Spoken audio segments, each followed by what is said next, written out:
Aryan school से घर जा रहा था अपने पसंदीदा बिस्किट खाते हुए।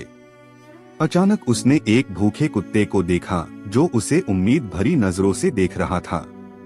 आर्यन रुका और उसने अपना बिस्किट दो हिस्सों में तोड़कर एक हिस्सा उस कुत्ते को दे दिया। कुत्ता खुशी खुशी खाने लगा और अपनी पूंछ हिलाने लगा। आर्यन मुस्कुराया और आगे बढ़ गया। अगले दिन तेज बारिश हो रही थी और गीली सड़क पर चलते हुए आर्यन फिसल गया। वह उठने की कोशिश कर रहा था लेकिन उठ नहीं पा रहा था। तभी वही कुत्ता दौड़कर आया और जोर जोर से भौंकने लगा। आवाज सुनकर लोग आए और उन्होंने आर्यन की मदद की। आर्यन ने कुत्ते की तरफ देखा और प्यार से उसे सहलाया। उसे समझ आ गया कि छोटी सी दया हमेशा लौटकर आती है। आर्यन स्कूल से घर जा रहा था अपने पसंदीदा बिस्किट खाते हुए। अचानक उसने एक भूखे कुत्ते को देखा जो उसे उम्मीद भरी नजरों से देख रहा था। आर्यन रुका और उसने अपना बिस्किट दो हिस्सों में तोड़कर एक हिस्सा उस कुत्ते को दे दिया। कुत्ता खुशी खुशी खाने लगा और अपनी पूंछ हिलाने लगा। आर्यन मुस्कुराया और आगे बढ़ गया। अगले दिन तेज बारिश हो रही थी और गीली सड़क पर चलते हुए आर्यन फिसल गया। वह उठने की कोशिश कर रहा था लेकिन उठ नहीं पा रहा था। तभी वही कुत्ता दौड़कर आया और जोर जोर से भौंकने लगा।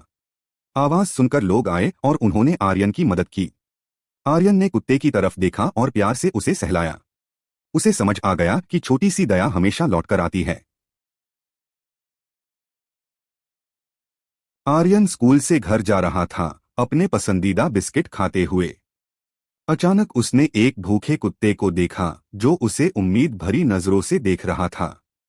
आर्यन रुका और उसने अपना बिस्किट दो हिस्सों में तोड़कर एक हिस्सा उस कुत्ते को दे दिया। कुत्ता खुशी खुशी खाने लगा और अपनी पूंछ हिलाने लगा। आर्यन मुस्कुराया और आगे बढ़ गया।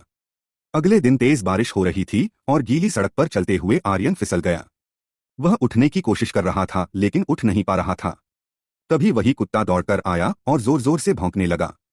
आवाज सुनकर लोग आए और उन्होंने आर्यन की मदद की। आर्यन ने कुत्ते की तरफ देखा और प्यार से उसे सहलाया। उसे समझ आ गया कि छोटी सी दया हमेशा लौटकर आती है। आर्यन स्कूल से घर जा रहा था अपने पसंदीदा बिस्किट खाते हुए। अचानक उसने एक भूखे कुत्ते को देखा जो उसे उम्मीद भरी नजरों से देख रहा था। आर्यन रुका और उसने अपना बिस्किट दो हिस्सों में तोड़कर एक हिस्सा उस कुत्ते को दे दिया। कुत्ता खुशी खुशी खाने लगा और अपनी पूंछ हिलाने लगा। आर्यन मुस्कुराया और आगे बढ़ गया। अगले दिन तेज बारिश हो रही थी और गीली सड़क पर चलते हुए आर्यन फिसल गया।